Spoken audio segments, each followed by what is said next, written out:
Did someone say back-to-back wins on home court against the Pelicans? Let's go, Warriors fans. We got it. Ended the month 4-1 to start the season. 4-1 in October. Let's go. My predictions were right. Randy Silver's Warriors Digest. Pelicans were missing some players, but hey, we're missing that man right there, Curry. We're missing Melton. We're missing Wiggins. We still got the W. Strength in numbers, our defensive scheme, and the three. We're going to break that all down here in Warriors Digest. Folks, thank you so much for the subscriptions. We gained over 50 subscriptions yesterday. We're now around 40 away from 7,000. Please smash that subscribe button. Help us hit 7,000 fans on Warriors Digest. It would mean the world if we can be there by the next video. What we got to do first, folks, is update this sheet. If you're new here, I broke down every game of the Warriors we have. You can see first two we beat, Portland, Utah, lost to LAC. Well, Pelicans, New Orleans, guess what? We got the wins. Oops, that's orange, my bad. So we got LAC loss. Let me just update this. Loss at LAC, and then we got a 1 at New Orleans. So, folks, for the month of October, because we do not play again until November, I was right. We went 4-1 in the month, and at home we went 2-1 at home and 2-0 away. Sorry, lost. This was a home game.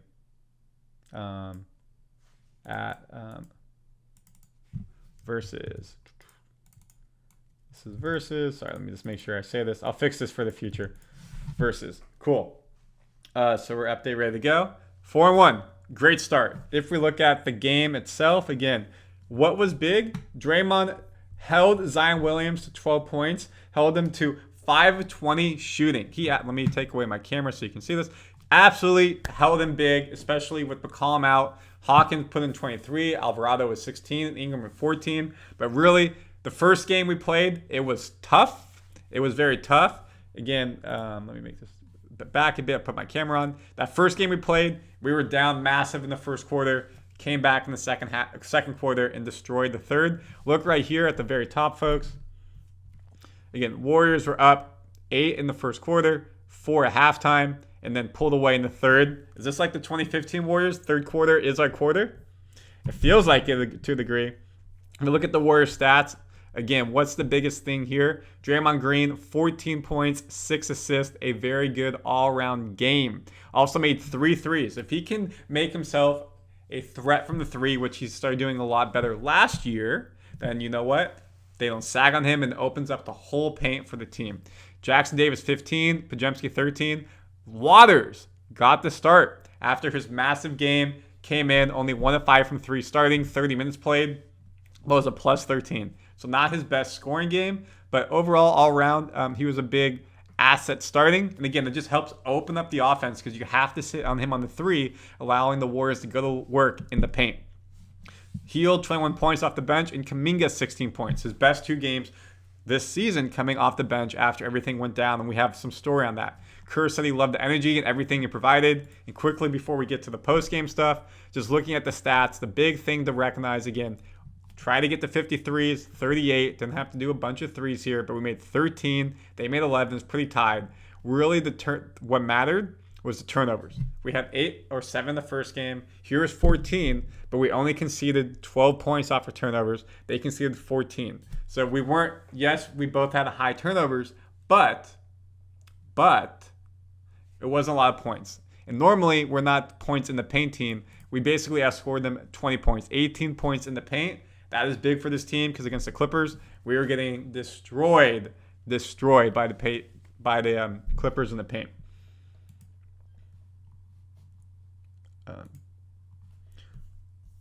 So the big thing, as I just mentioned, Warriors sweep the Pelicans back-to-back, 4-1, now enter a 5-game road trip. Kuminga, 27 points off the bench. Zion Williamson went 5 of 20 shooting, guarded by Draymond. Again, really big stuff. That road trip coming up, folks, is brutal, as I talked about. At Houston, at Washington. Not the craziest. Houston's a good up-and-coming team. Then Boston, Cleveland, OKC. And you come back and you have Dallas NBA Cup. Klay Thompson home. I think that's when Steph Curry comes back, is right here. Maybe he can get back for Boston, maybe a stretch, but they definitely want him for the Klay Thompson return game. So again, as we talked about, just strength in numbers, looking at all the stuff. Love seeing what Draymond did. Love seeing TJD put in 15 points, almost with a double-double. Kuminga off the bench. The question is, when Wiggins and Curry come back, does he stay with with Kuminga on the bench, or does he bring him in? So comment your thoughts on that. And then the other thing that we're doing really well are deflections. Deflections. We're really doing a good job at getting deflections in the paint. So if I look at this play right here, you're able to see Podziemski's right there in the paint, leaves early. Alvarado's in the baseline right there. Sorry, top of the three. Slide down. Podziemski goes out to the top. Let it run. So he's anticipating. And then the peel off, he's going to drop down. But Podziemski doesn't give up on the play. He could do the drop. And then we go here and give the credit to Jerry Stackhouse on what's happening. The Warriors are leading the league in deflections per game at 26 and a total of 104. Next total highest is 75 from the Raptors. And that's one of the good reasons why our defense is doing so well this season. Draymond Green is helping with that vocally. He's still one of the best defenders in the world, that's for sure.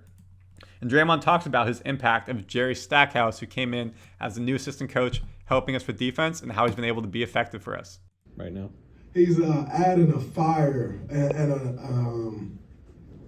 a level of accountability to us on the defensive end. He came in and he came in kind of implementing some different defensive rules. You know anything about the NBA? We all run the same stuff. And, he's coming back from college. Obviously, Stack's a vet, legend, 17,000, 18,000 points in this league. But, he spent years in college, and he came in with a couple of different rules where everybody's like, but he was so confident, and he was so vocal about it. And every time you got it wrong, he's teaching you, that's not it. I know you've done it that way. That's not it. And when someone comes in with that type of force, with that type of confidence and presence, as a player, you have no choice but to believe it. And he's giving guys a level of confidence on the defensive end that we hadn't had. But like I said, more importantly, a level of accountability that we haven't had over the last couple of years. And, he's like, that's all he talks about. He don't say a word about the offensive end. Only defense. And he's on guys every single play. He has these defensive grades that he sent out every game. And you see guys going up to him like, it's competitive now, right? Like, you get dinged for everything, man. He, like, one small thing and your points, your grade is dropping.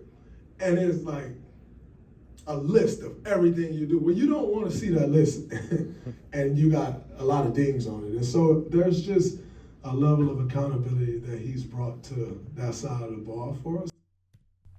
I love that. Accountability. When the Warriors were winning championships in the mid-2010s, they were a top offensive team, of course, but defensively, they were amazing, one of the best defensive teams. And Jerry Stackhouse, we can see, has helped bringing that intensity back to the Warriors.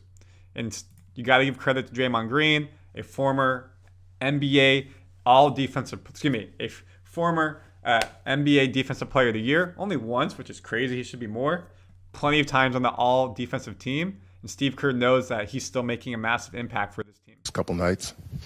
Yeah, he's still one of the best defenders in the world, that's for sure. The way he battled out there, but also the way he led, his energy, talking to the team during timeouts at halftime.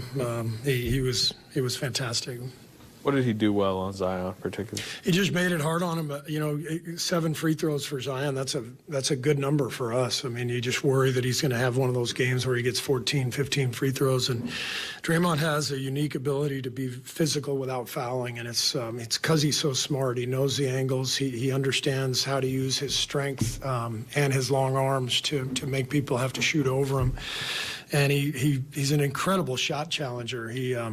I think Ingram had a 3 late, and Draymond just went from the middle of the paint all the way to the three-point line and got a piece of it. It was just amazing to watch. Just watch how smart he is and how active he is. Again, love that. Smart, active, vocal. And then lastly, Steve Kerr on Kuminga. He's handled this role change, this quick role change with Steph and Wiggs very well. Back-to-back great games. Again, the stats don't lie.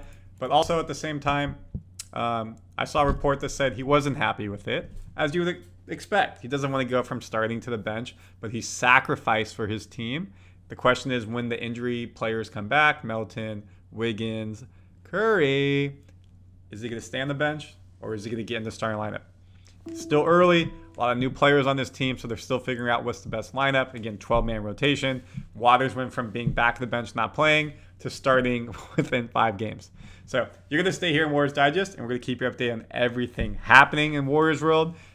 We got some fun stuff coming down the line. 5-game road trip. We'll break down some of the early season stats as well. Please subscribe. Don't miss anything. Help us hit 7,000 fans. We'll see you on the next episode.